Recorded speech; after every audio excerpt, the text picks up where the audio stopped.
Proctoring exams for ASQ is a nightmare. Alright, so that was a total lie. Proctoring exams for ASQ is not in itself at all a nightmare. I proctored over the weekend with my dad for ASQ, and it wasn't a nightmare. It was actually a really good time. I quite enjoyed it, and I hope everyone who took their tests did amazing on them. But they were long exams, and the most nightmarish thing about it was that I had to get up at 5 a.m. to get over to where they were being held at, set everything up, sign everybody in, give out the exams, follow all the directions as a proctor, and, yeah. But it was good. Except for the having to get up at 5 a.m. But that leads me into something completely different. Although it relates, the whole dream challenge, the recurring dreams. This actually is not a recurring dream, but it related to that because last Saturday I had a nightmare about proctoring the exams. And in my nightmare, everyone was cheating and nobody was listening to me, and I was telling them, don't cheat, you're not allowed to do this. I'm going to have to, report you. And everyone was just whatever, I don't even care, what? So I was hyperventilating in a dream, and that actually woke me up because I was hyperventilating in real life too. It's kind of bad. But for dreams that I've had that are reoccurring, I've actually had a few reoccurring dreams. The first one, and I don't know when I had this first, but it's sort of the only part I can remember out of it, and I sort of say it's like an Indiana Jones movie, because I'm going through the forest and I have to grab onto this vine or rope that's hanging from a tree. And this is the rainforest. It is dense with everything. But there's a sinkhole or quicksand or something. And I have to get over it with this rope. And I know that I've had this dream multiple times, but that's the only section out of it that I remember. There's another one that I've had that I'm in the mall, the one nearby us, and I'm there's nobody there. So when I think of this mall, I think of the mall from Dead Rising. And how there's zombies I don't know if you guys played Dead Rising, but if you did, there's zombies everywhere. But no living people. Well, it's sort of like this, except for there weren't any zombies either. It was just completely empty. But I'm walking through it like I was in Dead Rising as that character. And Chucky, the killer doll, is there. And he has a knife. And we're just talking. And I don't know what we're talking about, but it's a pretty decent conversation. But then he cuts my arm with the knife. And then he laughs about it or whatever. It wasn't it wasn't a mean cut. It wasn't oh, I'm trying to hurt you. And that's weird to say, oh, someone cut me, but it wasn't mean. He didn't wasn't trying to hurt me. But that's how I would describe it. That's the feeling I got. And that's just how I remember it. He wasn't trying to hurt me. And it was he didn't hurt me, but he cut me with his knife. And it wasn't deep. It was just a little red line on my arm. But then he was then all of a sudden he was on the next floor up, the second floor. And he had a DJ booth with the turntables and everything, sound system all set up, and he was DJing. And we were friends. I don't know, it was weird. Another one that I've had, and you can understand now that I have a lot of reoccurring dreams, is I'm going down the road that KB is at, and I'm flying. But I have this urgent need to get away. And it's sort of the only way I can describe it, I saw this movie called Princess Mononoke, and when the main character is trying to get away from a guard, they do this jump thing on the guy's face. They jump, and then they come down and they're and jump, but they kick their face. I don't know, you'll have to see the movie. But anyway, so I'm flying, but I'm falling, and then there's these like tigers that are jumping up and trying to like bite me. And I think there were sharks too, and maybe some other animals with sharp teeth.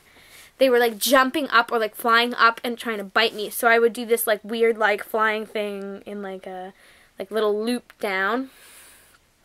And on the lowest part, they would be at the point where they could bite me, but I would do that like kick thing to their face, like with my feet, like bang bang, and then I would go back up. So I don't know, it was weird. And I was like trying to get to the trees. I don't know where my destination was, but I was trying to get to the trees.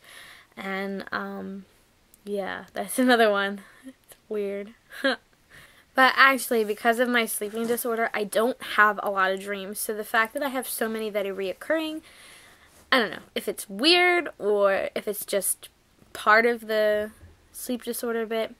I think definitely, though, the weirdest dream I've ever had, not a reoccurring one, but I wrote it in my my dream journal, because I do keep one. It's upstairs. I don't feel like grabbing it and reading it directly. But it was really long, and it was in 5 sections. And they were very distinct sections. I started out, and I'm walking into this building, and it was supposed to be HH. But it's like, it was like a high-rise, or like a skyscraper. And I walk into the first floor, and all the floors are marble. It's just really nice. And I go up to this front desk, and I was like, I'm trying to get to Fleeters. Which way is it? And she like points me in that direction. I was on the way there. I met up with Manju. And so we like went there together. So we go into Fleeters' room, and I sit on a couch in the back. And of course, remind you that this is a really like ornate, like really just pretty place. And it's got marble everywhere and gold like accents on everything.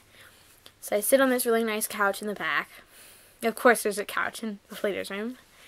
And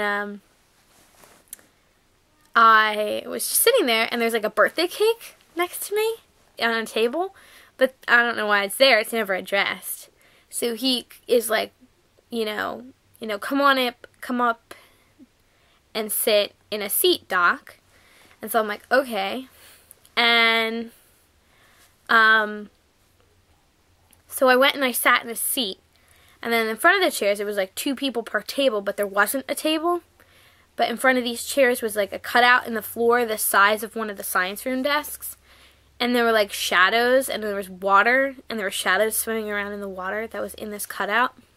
People were sticking their toes and their feet in the water, and these shadows were trying to pull them in, but they couldn't. It was just like a really funny feeling. So I did the same thing. And then all of a sudden, the next part of my dream, I'm in my living room, and my living room is underwater, so is my dining room and my kitchen. And I have this, like, game controller in my hand. It's like a steering wheel that I had in my hand when I was sitting at the table, or at the desk with my feet in the water. And then I transport it here. And it, like, drives me through the water. And then all of a sudden I get to the kitchen, and I'm, like, standing on a chair in the kitchen. And Tate is in the kitchen. And he was like, you did a good job. And then the next thing I know, I'm in, like, a Mario video game. Doing, like, all the big jumping in, like, the old Mario video games. So it was weird. Then I know that I'm in my backyard, and I think I was talking about Naden's class, and then I had to like go to the bathroom, and then I was like, oh, I have to go use a bush. I don't have any bushes in my backyard, but there was like a bush in my backyard, so I like went to the bush, but like I never went to the bathroom. I just stood next to the bush, and then apparently there was a battle going on, so I like got shot in the head. Someone shot me in the head, and I played dead, even though there was a bullet in my temple. And it was just some like really, really fat chick, like huge. And then they were running around. She comes over to me, and she was like, "You're not playing fair because you're not dead." And I was like, "Whatever. This is my house. Like, get out of my backyard." So then I go in my house, and I go up to my sister's room, and one of the adults from church, who's like another father to me, he's up there, and him and his daughter are there, and they're like, "Are you okay?" Because I have like a gunshot wound in my head, and I was like, I like touched it, and I felt it, and I'm like, yeah, I'm fine. And then all of a sudden, I was transported, like the next section, I'm like, transported to the clouds, where penguins live. And the penguins are building a highway out of snow and ice. And they're packing the snow and ice into this road. So they had a Dixie cup. They would put snow and ice in the Dixie cup, put the Dixie cup down sort of like a sandcastle kind of thing, and like pack it down. And it would like make a road. I don't know. So I was like walking around the cloud street.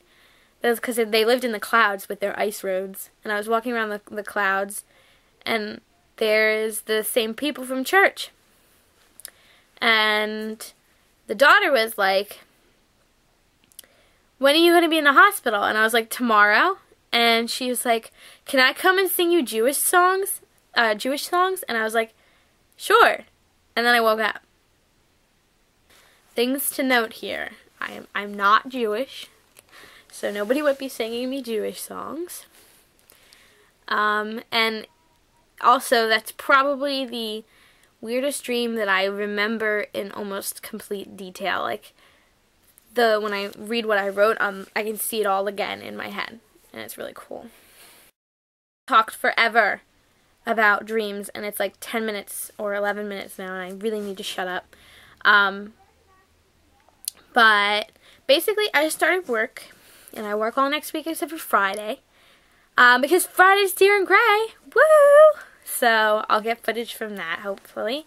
I need to go out and get a new battery for the other camera because Laura and Carrie don't know where their battery is for that camera. And I'm not allowed to bring a video camera in because they'll confiscate it. And I don't want this camera getting stolen because it's how I do my vlogs. Ha! And somebody just texted me. Anyway, so I'm gonna try to get footage from that. Proctoring last weekend, or yesterday. Wow, it feels like it was forever ago. Anyway, did my first 2 days of work, and it was awesome. And work all this week except for Friday, and, yeah. Like last week of school. I'm done school on Monday.